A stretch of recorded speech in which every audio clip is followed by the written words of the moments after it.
इडली ढोसा माटेનું ખીરું ઘરે બનાવવાની છું। એ કઈ રીતે બને એ હું તમને બતાવી દઉં। અહીંયા મેં 3 કપ ભરીને અત્યારે ચોખા લીધા છે। એકદમ ઝીણા જે ચોખા આવે છે આપણે ખીચડીમાં જે ચોખા વાપરતા હોય એ લેવાના, બાસમતી ચોખા નહીં લેવાના। તો મેં અહીંયા 3 કપ લીધા છે। આ 3 કપ ચોખા છે અને ઉપર 1 કપ यानी कि 4 કપ ચોખા છે। આને હવે ધોઈને પલાળી દઈશું। અહીંયા મેં એક બાઉલ લીધો છે, એમાં અડદની દાળ લેવાની છે। જે કપથી મેં ચોખા લીધા હતા એ જ કપથી હું અડદની દાળ લઉં છું। તો 1 કપ લીધી છે, એનાથી વધારે લેવી નહીં। અને આમાં 1 ચમચી ભરીને મેં મેથી લીધી છે। તો હવે આ બધાને પણ પલાળીને 5 થી 6 કલાક માટે રાખીશું। તો પહેલાં હું આને ધોઈ કાઢીશ। ચોખાને પલાળીને રાખ્યા છે અને 4 થી 5 કલાક માટે પલાળીને રાખીશું। અને આમાં 1 જ ચમચી જેટલી મેથી એડ કરવાની। હવે હું આને 4 થી 5 કલાક માટે પલાળીને રાખીશ। 5 કલાક થઈ ગયા છે અને વાટી દઈશું, પણ આમાં પાણી ઓછું નાખીને એને વાટવાનું છે। આ પાણી ફેંકી નહીં દેવાનું, બીજી વાર કામમાં આવશે વાટતી વખતે। મિક્સર જાર લીધું છે। ચોખાને મેં 4 કલાક પલાળી રાખ્યા તો એકદમ ફૂલી ગયા છે। તો 2 વાટકી જેટલા પહેલાં ચોખા એડ કરીશું। અને આમાં એક સિક્રેટ વસ્તુ પણ મેં પલાળી રાખી છે, પૌવા। તો અડધો કપ પૌવા લીધા હતા, એ અંદર એડ કરીશું થોડા। અને આની અંદર આપણે જે ચોખા પલાળીને રાખ્યા હતા ને એ પાણી થોડુંક એડ કરીને આને વાટી દઈશું। તો હવે આને વાટી દઈએ। ચોખાને વાટીને રેડી કરી દીધા છે। જો આ રીતનું હોવું જોઈએ બેટર। હવે આ જ મિક્સરમાં હું અડદની દાળ પણ વાટી દઈશ। બંનેને જોડે ભેગું નહીં વાટવાનું, બંનેને અલગ અલગ વાટવાનું। હવે અડદની દાળ પણ વાટી દઈશું। અડદની દાળ પણ મેં વાટીને રેડી કરી દીધી છે, તો આને પણ આની સાથે મિક્સ કરી દઈશું।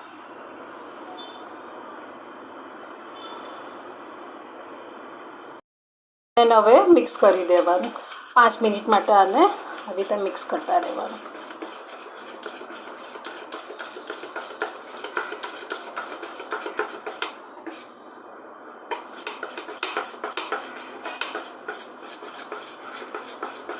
એર પોકેટ ભરાય અંદર। હવે આ બેટરને આપણે 5 થી 6 કલાક માટે કોઈક એવી ગરમ જગ્યાએ મૂકવાનું છે, જેથી કરીને આથો ખૂબ જ સરસ આવે। તો હું હવે આને ઢાંકીને 5 થી 6 કલાક માટે રહેવા દઈશ। કોઈ ગરમ એવી જગ્યા શોધી લેવાની કે જ્યાં ગરમાવો વધારે પકડાતો હોય।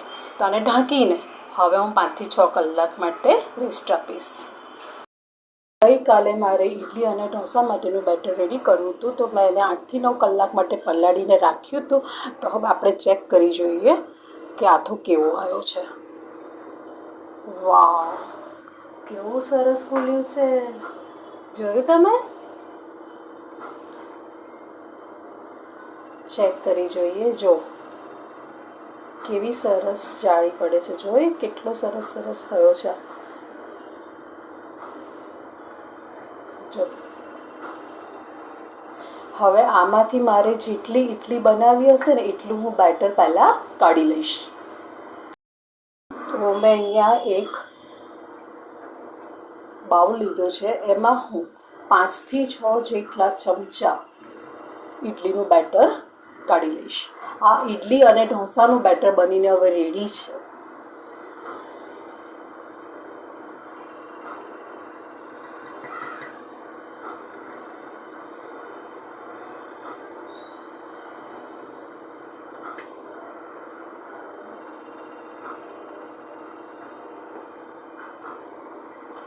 કેવું સરસ બન્યું છે, હે ને?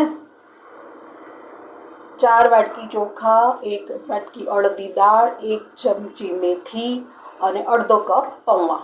બસ અત્યારે મારે આટલું જ બેટર જોઈએ છે ઇડલી બનાવવા માટે। બીજું બેટર હું પાછું ઢાંકીને મૂકી દઈશ।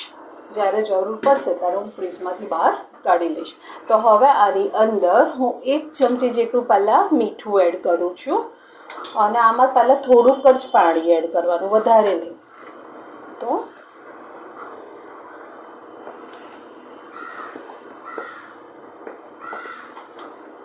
જો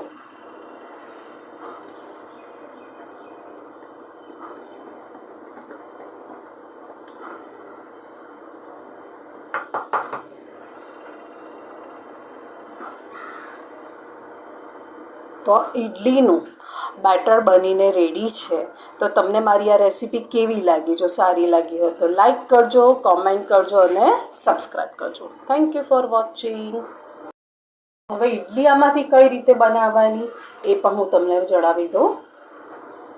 તો આની અંદર હું 1 પિંચ જેટલો જ બેકિંગ સોડા નાખીશ, કારણ કે આથો તો ઓલરેડી આવેલો જ છે, તો પણ 1 પિંચ સોડા તો નાખવાનો અને પાછું થોડુંક પાણી એડ કરીને એને એક્ટિવેટ કરી દેવાનું. તો ઇડલી એકદમ સોફ્ટ અને એકદમ જાળીદાર બનશે.